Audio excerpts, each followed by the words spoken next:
வணக்கம் தமிழ் குரு நண்பர்களே. நம்ம இன்றைக்கி பார்க்க போகிற விஷயம், அதாவது கண் திருஷ்டி. இந்த கண் திருஷ்டி எதனால் ஏற்படுது, இதை எப்படி நிவர்த்தி பண்ணலாம் அப்படின்றத தெரிஞ்சுப்போம்.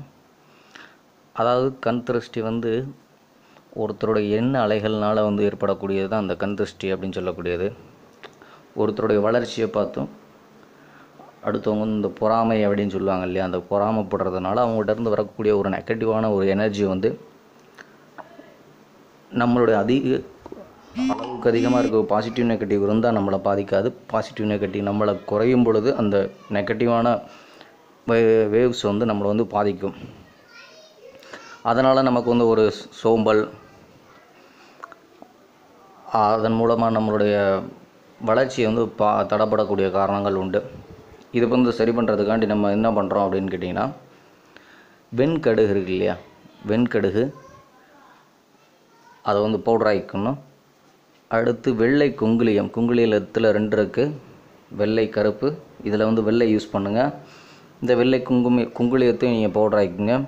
அடுத்து சாம்பிராணியத்தையும் நீங்கள் பவுடர் ஆகிக்குங்க. இந்த 3ஐயும் கலந்து நீங்கள் தணலில் போட்டு சாம்பிராணி காட்டுவீங்க எல்லாம். அது மாதிரி வீடு ஃபுல்லாக அந்த புகையை காட்டிட்டு வந்தீங்கன்னா, டெய்லி ஒரு 21 நாளைக்கு காலை மாலை 2 வேளையும் இந்த மாதிரி பண்ணிட்டு வந்தீங்கன்னா உங்களுக்கு ஒரு நல்ல ஒரு நிவர்த்தி கிடைக்கும். அதுபோக நீங்கள் வியாபாரம் பண்ணக்கூடிய இடத்துலையும் இந்த பரிகாரத்தை பண்ணலாம். அதுபோக படிகார கல் இருக்கு இல்லையா, இந்த படிகார கல்லை ஒரு மஞ்சள் துணியில் கட்டி உங்களுடைய நிலை வாசல், கேட் வாசல் இருக்கு இல்லையா, அந்த வாசலில் கட்டி தொங்க விட்டிங்கன்னா வெளியிலேருந்து வரக்கூடியவங்க உள்ளே வரும்பொழுது உங்களுடைய அந்த படிகார கல்லை தாண்டி வரும்பொழுது அந்த அவங்கள்ட்டேருந்து வரக்கூடிய நெகட்டிவ், அதாவது துர் எண்ணங்கள்லாம் உங்களுடைய வீட்டுக்குள்ளவோ அல்லது தொழில் செய்யக்கூடிய இடத்துலையோ வராது. அதனால் கண்டிப்பாக இந்த 2ஐயும் பண்ணி பாருங்கள். உண்மையிலே நல்ல ஒரு டிஃப்ரெண்ட் கிடைக்கும். உங்கள் வாழ்க்கையில் எப்போவுமே இந்த கண் திருஷ்டியாலேயோ பாதிக்கப்படாமல் இருக்கலாம்.